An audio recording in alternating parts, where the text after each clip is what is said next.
ಇನ್ನು ಚಿನ್ನಸ್ವಾಮಿ ಕ್ರೀಡಾಂಗಣದಲ್ಲಿ ಕಾಲ್ತುಳಿತ ಪ್ರಕರಣ ಏನಿದೆಯಲ್ಲ, IPS ಅಧಿಕಾರಿ ದಯಾನಂದ್ ಅವರ ವಿಚಾರಣೆಯನ್ನ ಮಾಡಲಾಗ್ತಾ ಇದೆ. ಸುಮಾರು 1 ಗಂಟೆಯಿಂದಲೂ ಕೂಡ ವಿಚಾರಣೆಯನ್ನ ಜಿಲ್ಲಾಧಿಕಾರಿಗಳು ನಡೆಸ್ತಾ ಇದ್ದಾರೆ.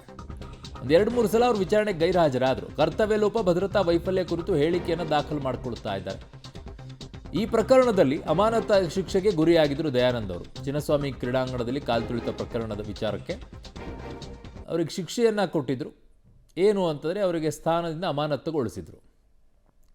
ಸೊ ಹಾಗಾಗಿ ಈಗ IPS ಅಧಿಕಾರಿ ಆಗಿರುವಂಥ ದಯಾನಂದ್ ಅವರು ಜಿಲ್ಲಾಧಿಕಾರಿಗಳ ಕಚೇರಿಗೆ ಹೋಗಿ ವಿಚಾರಣೆಗೆ ಹಾಜರಾಗಿದ್ದರು. ಬೆಂಗಳೂರು ಕಮಿಷನರ್ ಆಗಿದ್ದರು.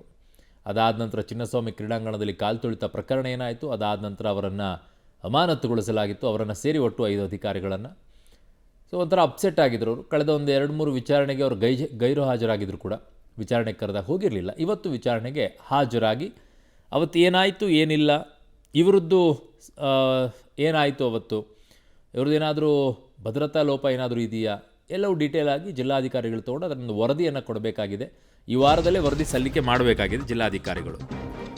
ಕಬ್ಬನ್ ಪಾರ್ಕ್ ಪೊಲೀಸರು ನಿಮಗೆ ಯಾವಾಗ ಮಾಹಿತಿಯನ್ನು ನೀಡಿದರು ಕಾಲ್ತುಳಿತ ಪ್ರಕರಣದಲ್ಲಿ?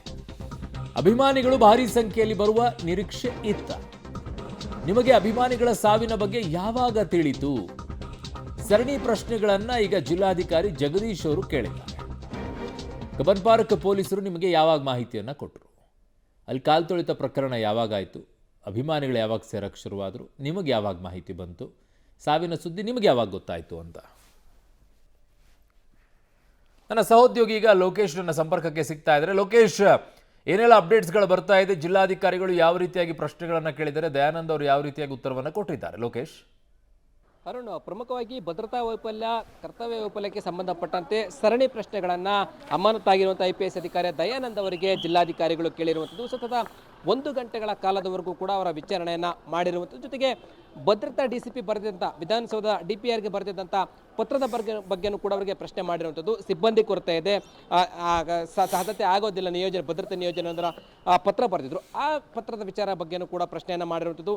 ಅದನ್ನು ಹೊರತುಪಡಿಸಿದ್ರೆ ಇನ್ನು ಬೆಳಗ್ಗೆ ಇರ್ತಕ್ಕಂಥ ಕಾರ್ಯಕ್ರಮ ಮಧ್ಯಾಹ್ನ ಇದ್ದರೂ ಕೂಡ ಬೆಳಗ್ಗೆ ಯಾಕೆ ಸಿಬ್ಬಂದಿಯನ್ನು ನಿಯೋಜನೆ ಮಾಡಲಿಲ್ಲ, ಅಭಿಮಾನಿಗಳು ಜಾಸ್ತಿ ಸಂಖ್ಯೆಯಲ್ಲಿ ಸೇರ್ತಾರೆ ಅನ್ನೋ ಮಾಹಿತಿ ಇದ್ದರೂ ಕೂಡ ಯಾಕೆ ಭದ್ರತೆಯನ್ನು ನೀಡಲಿಲ್ಲ, ಈ ರೀತಿಯಾದಂಥ ಒಂದಷ್ಟು ಪ್ರಶ್ನೆಗಳನ್ನು, ಮಾಹಿತಿಯನ್ನು, ಹೇಳಿಕೆಗಳನ್ನು ದಾಖಲು ಮಾಡಿಕೊಂಡಿರುವಂಥದ್ದು. ಪ್ರಮುಖವಾಗಿ 1 ಗಂಟೆಯಲ್ಲಿ ಹಲವು ಪ್ರಶ್ನೆಗಳನ್ನು ಕೇಳಿ ಹೇಳಿಕೆಯನ್ನು ದಾಖಲು ಮಾಡಿಕೊಂಡು ಈ ವಾರದಲ್ಲೇ ಸರ್ಕಾರಕ್ಕೆ ವರದಿಯನ್ನು ಸಲ್ಲಿಸಬೇಕು ಎನ್ನುವಂಥ ನಿರ್ಧಾರವನ್ನು ಈಗಾಗಲೇ ಜಿಲ್ಲಾಧಿಕಾರಿಗಳು ಮಾಡಿರುವಂಥದ್ದು. ಸತ 1 ಗಂಟೆಗಳ ಕಾಲ ನಡೆದಂಥ ವಿಚಾರಣೆಯನ್ನು ಎದುರಿಸಿ ಈಗ ದಯಾನಂದ್ ಅವರು ಈಗಷ್ಟೇ ತೆರಳಿರುವಂಥದ್ದು. ಅರುಣ್. ಓಕೆ ಲೋಕೇಶ್, ಎಲ್ಲ ಮಾಹಿತಿಗೆ ಧನ್ಯವಾದಗಳು.